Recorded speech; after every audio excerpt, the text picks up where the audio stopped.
Hare Krishna friends, my name is Sandeep. आप मुझे Sandy भी कह सकते हैं। मैं आप सबका स्वागत करता हूं संडेज विद सैंडी चैनल में। दोस्तों, first of all I wish you all a very happy Diwali.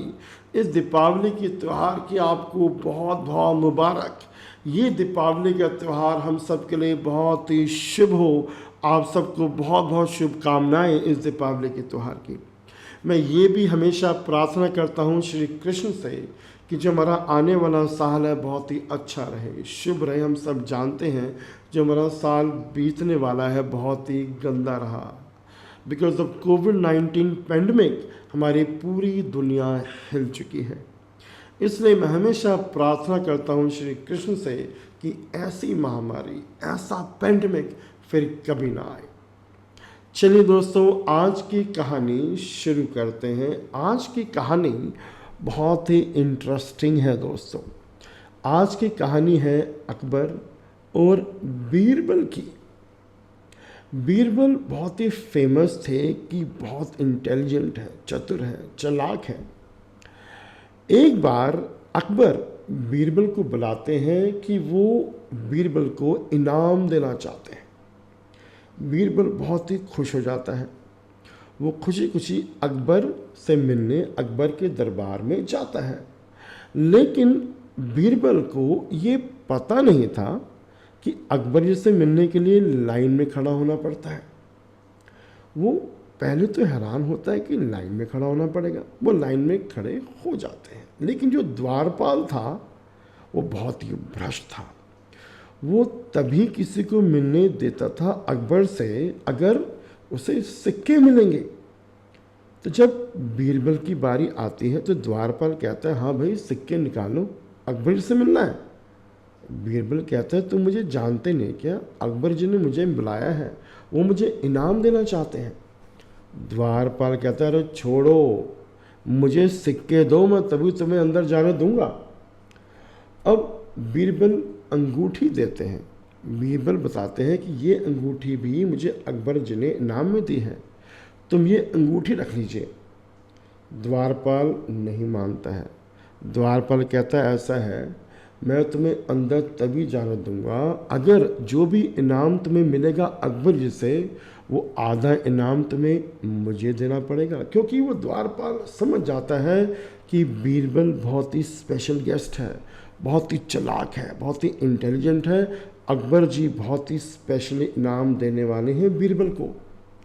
अब वो द्वारपाल बीरबल जी से अंगूठी तो रख लेता है, लेकिन ये भी वादा लेता है कि तुम्हें आधा इनाम देना पड़ेगा मुझे, तभी मैं तुम्हें अंदर जाने दूंगा।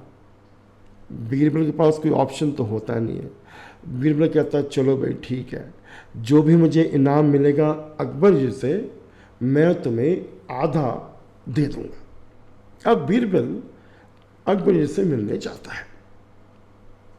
बीरबल जब अकबर जी के दरबार में जाता है, अकबर बड़े ही खुश होते हैं, वेलकम करते हैं वो बीरबल का।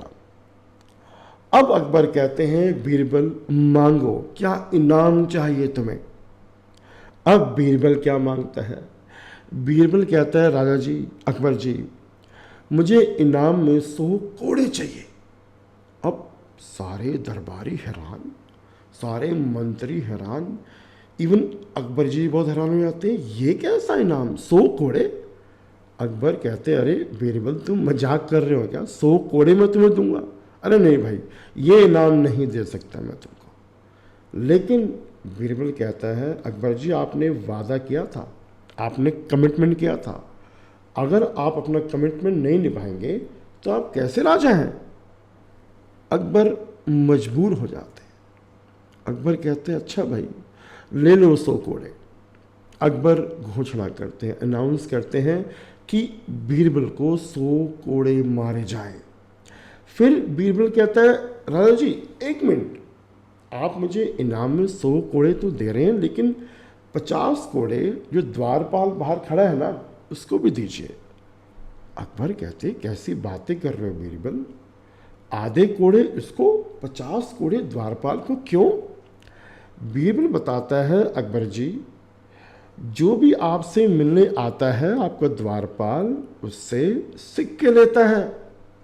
तो जब मैं भी मिलने आ रहा था तो द्वारपाल ने मेरे से वादा लिया, मैं तुम्हें तभी मिलने दूंगा राजा से, अकबर जी से, अगर तुम आधा इनाम मेरे को दोगे। अकबर समझ जाते हैं कि बीरबल वाक्य में बहुत ही चतुर है, चालाक है। अकबर बुलाते हैं उस द्वारपाल को। द्वारपाल खुशी खुशी आता है। द्वारपाल को लगता है चलो भाई इनाम मिलेगा। अकबर कहते हैं द्वारपाल हम तुम्हारे काम से बड़े खुश हैं, मैं तुम्हें आधा इनाम नहीं पूरा इनाम देता हूं जो बीरबल को दिया है मैंने। द्वारपाल बड़ा खुश होता है, कहता है थैंक यू राजा जी, बहुत बहुत शुक्रिया। अब अकबर पूछते हैं द्वारपाल से, तुम जानना चाहते हो कि इनाम में क्या मिल रहा है तुमको? द्वारपाल बड़े खुशी खुशी कहता है हाँ अकबर जी बताइए, क्या दे रहे हैं आप मुझे इनाम में? अकबर जी कहते हैं तुम्हें 100 कोड़े मिलेंगे, 100 कोड़े। अब द्वारपाल समझ जाता है मेरी चोरी पकड़ी गई है। वो हाथ जोड़ता है, गिड़गिड़ाता है, अकबर जी ऐसा ना करें मेरे साथ। लेकिन उस द्वारपाल को 100 कोड़े मारे जाते हैं। सारे दरबारी बहुत ही तारीफ करते हैं बीरबल की। अकबर तो बहुत खुश होते हैं, वो मान जाते हैं कि ऐसे ही मशहूर नहीं है बीरबल। बीरबल बहुत ही चतुर, बहुत ही इंटेलिजेंट और बहुत ही चालाक है। अकबर उसी समय घोषणा करते हैं कि आज से इसी समय से बीरबल मेरे दरबार के स्पेशल मेंबर बन गए हैं। लेकिन जैसे मैंने हमेशा कहा है, लोग अपने दुख से दुखी नहीं हैं, दूसरों के सुख से दुखी हैं। सारा मंत्रिमंडल, सारे दरबारी अगेंस्ट हो जाते हैं, नहीं हम ऐसा नहीं होने देंगे। बीरबल जिसको हम ठीक से जानते भी नहीं है, पता नहीं इतना बुद्धिमान है भी कि नहीं, हम कैसे बनने दें बीरबल को इस दरबार का सदस्य? सारे अगेंस्ट हो जाते हैं। अब अकबर भी परेशान। अकबर फिर कहते हैं चलो ऐसा करते हैं, अगर तुम्हें ये भरोसा नहीं है कि कितना बुद्धिमान है बीरबल, अकबर बोलते ठीक है एक प्रश्न पूछिए। बीरबल से कोई भी एक प्रश्न पूछे और फिर डिसाइड करे क्या बीरबल इस मंत्रिमंडल मेरे दरबार का सदस्य बनने के लायक है कि नहीं। अब सारे बड़े खुश होते हैं, अभी हम तो ऐसा सवाल पूछेंगे कि बीरबल बता ही नहीं पाएगा।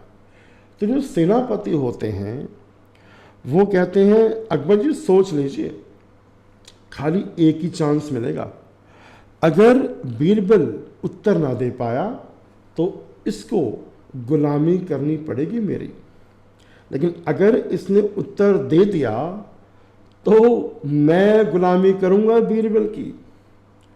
अकबर कहते हैं शौक से।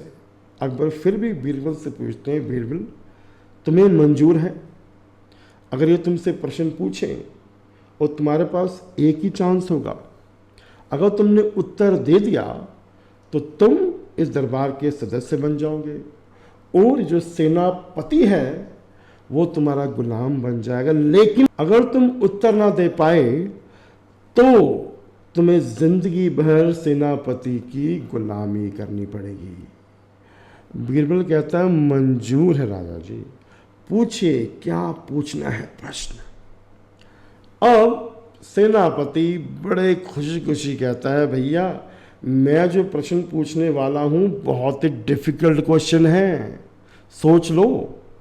बीरबल कहता है पूछिए क्या पूछना है। अब सेनापति पूछता है चलो मुझे बताओ मैं इस समय क्या सोच रहा हूं। सारे हैरान परेशान, भैया ये कैसा प्रश्न पूछ लिया। सब कहते हैं भैया नहीं, बीरबल इस दरबार का सदस्य नहीं बन पाएगा। इवन अकबर भी सोचते हैं कि अरे नहीं अब तो मुश्किल है, क्योंकि सब जानते थे कि इस दुनिया में किसी में इतनी ताकत नहीं है कि वो समझ सके कि दूसरा इंसान क्या सोच रहा है। और वो सेनापति बड़ा खुश होता है। सेनापति कहता है हाँ भाई बताओ मैंने तुमसे प्रश्न पूछा, बताओ मैं इस समय क्या सोच रहा हूं।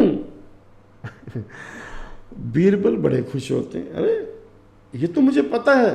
बीरबल कहते हैं, ये तो मुझे पता है तुम क्या सोच रहे हो, ये तो बहुत ही आसान प्रश्न पूछा आपने, मैं तो अंतर्यामी हूं। सेनापति कहता है, हाँ बताओ बताओ क्या सोच रहा हूं मैं इस समय। बीरबल कहता है, आप इस समय ये सोच रहे हैं कि जो हमारे राजा जी हैं कितने कृपालु हैं, कितने दयालु हैं, कितने अच्छे हैं, हमारा कितना ख्याल रखते हैं, इस प्रजा का कितना ख्याल रखते हैं, आप यही सोच रहे हैं ना। वो सेनापति कहता, हाँ हाँ हाँ यही यही सोच रहा हूं मैं, आप सही कह रहे हैं, मैं यही सोच रहा हूं। सारे दरबारी हंसना शुरू कर देते हैं। इवन अकबर जी बहुत ही हंसते हैं, ठाके मार के हंसते हैं, बहुत ही ज़्यादा हंसते हैं, क्योंकि सबको पता होता है कि इस संसार में, इस दुनिया में ऐसा कोई भी नहीं है जो ये जान सके कि दूसरा इंसान क्या सोच रहा है। लेकिन वो सेनापति अब घबरा जाता है, उसको पता चल जाता है मेरी चोरी तो पकड़ी गई है।